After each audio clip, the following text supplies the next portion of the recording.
வகுப்பு படிக்கக்கூடிய மாணவர்கள் குறைவான மதிப்பெண் பெற்றால் அவர்கள் தேர்வில் தோல்வியடைந்தவர்கள் என்று முத்திரை குத்தக்கூடிய நடைமுறை அமலுக்கு வந்திருக்கிறது. தற்போது 5 மற்றும் 8ஆம் வகுப்புகளுக்கு ஃபெயிலாக்கும் நடைமுறை சிபிஎஸ்இ பள்ளிகளில் நடைமுறைக்கு வந்ததை தொடர்ந்து பெற்றோர்களிடம் ஒப்புதல் கடிதம் என்பது கொடுக்கப்பட்டு வருகிறது. பல்வேறு பள்ளிகளில் ஆண்டு சேர்க்கை என்பது நடைபெற்றுக் கொண்டிருக்கிறது. அடுத்த ஆண்டுக்கான பணிகள் தொடங்கி இருப்பதால் குறைந்த மார்க் எடுத்தால் ஃபெயிலாக்க சம்மதிக்கிறேன் என பெற்றோரிடம் ஒப்புதல் கடிதங்கள் பெறப்பட்டு வருகின்றன.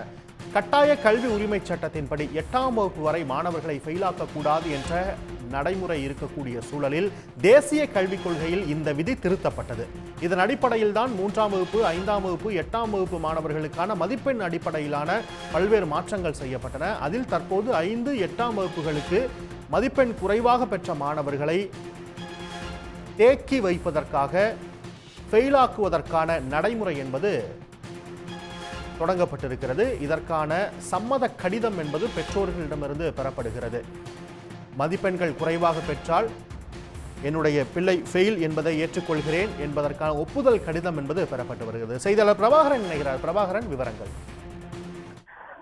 சிபிஎஸ்இ பள்ளிகளில் 3, 5 மற்றும் 8ஆம் வகுப்புகளில் மாணவர்கள் அந்த தேர்ச்சி விகிதத்திற்கு குறைவாக மதிப்பெண் எடுக்கக்கூடிய மாணவர்களை மீண்டும் அதே வகுப்பில் ஃபெயில் ஆக்கி படிக்க வைப்பதற்கான நடைமுறை என்பது அமலுக்கு வர இருக்கின்றது. இதற்கான கடிதம் என்பது கடந்த மார்ச் 18ஆம் தேதி சிபிஎஸ்இ சார்பில் அனைத்து பள்ளிகளுக்கும் ஒரு சுற்றறிக்கை என்பது அனுப்பப்பட்டிருந்தது. அதன்படி தேசிய கல்விக் கொள்கை 2020 இந்த 3, 5 மற்றும் 8ஆம் வகுப்புகளுக்கு பொதுத் தேர்வு என்ற நடைமுறை பெரிய பாதிப்புகளை ஏற்படுத்தும் என்று தமிழ்நாடு இன்று வரை அதை தொடர்ச்சியாக எதிர்த்து வருகின்றது. இந்த நடைமுறை சிறு குழந்தைகளை உடைய அந்த கல்வி கனவை தகர்த்துவிடும். அந்த மாணவர்களுக்கு தேர்வு என்றால் என்னவென்றே தெரியாத மாணவர்களுக்கு இது போன்ற ஒரு அழுத்தத்தை கொடுப்பது சரியல்ல என்று தமிழ்நாடு உள்ளிட்ட அனைத்து மாநிலங்களும் எதிர்ப்புகளை தெரிவித்து வருகின்றன. மற்றொரு புறம் இந்த கட்டாய கல்வி உரிமை சட்டத்தின் கீழ் 2009 கீழ் 1 முதல் 8ஆம் வகுப்பு வரை படிக்கக்கூடிய மாணவர்களுக்கு தேர்ச்சி என்பது கொடுக்கப்பட்டு வந்தது.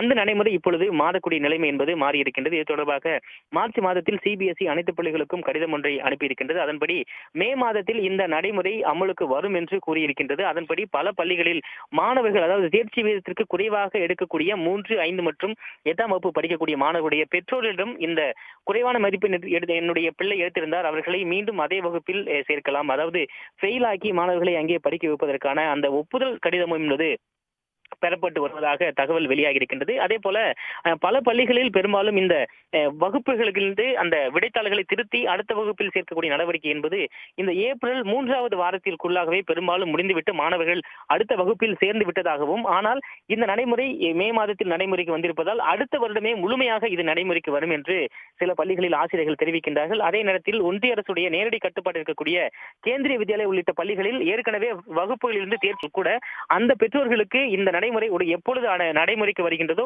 அப்பொழுது இதனை உடனடியாக அதை நாங்கள் நடைமுறைப்படுத்துவோம். அப்போது தேர்ச்சி சதவீதம் குறைவாக பெற்றிருக்கக்கூடிய மாணவர்கள் அடுத்த வகுப்புக்கு சென்றால் கூட மீண்டும் அவர்கள் மீண்டும் ஒரு வாய்ப்புகள் வழங்கப்பட்டு அவர்களை மீண்டும் வேல்யூவேஷன் செய்யப்படும் என்று சில ஆசிரியர்கள் தெரிவிக்கின்றார்கள். எனினும் இந்த 3, 5 மற்றும் 8ஆம் வகுப்புகளில் படிக்கக்கூடிய மாணவர்களுக்கு தேர்ச்சி விகிதத்திற்கு குறைவாக இருக்கக்கூடிய மாணவர்களை ஃபெயில் ஆக்கக்கூடிய நடைமுறை என்பது வந்திருக்கின்றது. பல பள்ளிகளில் பெற்றோர்களிடம் அதற்கான ஒப்புதல் கடிதம் என்பது சம்மத கடிதம் என்பது பெறப்பட்டு வருவதாக தகவல்கள் வெளியாகிருக்கின்றன.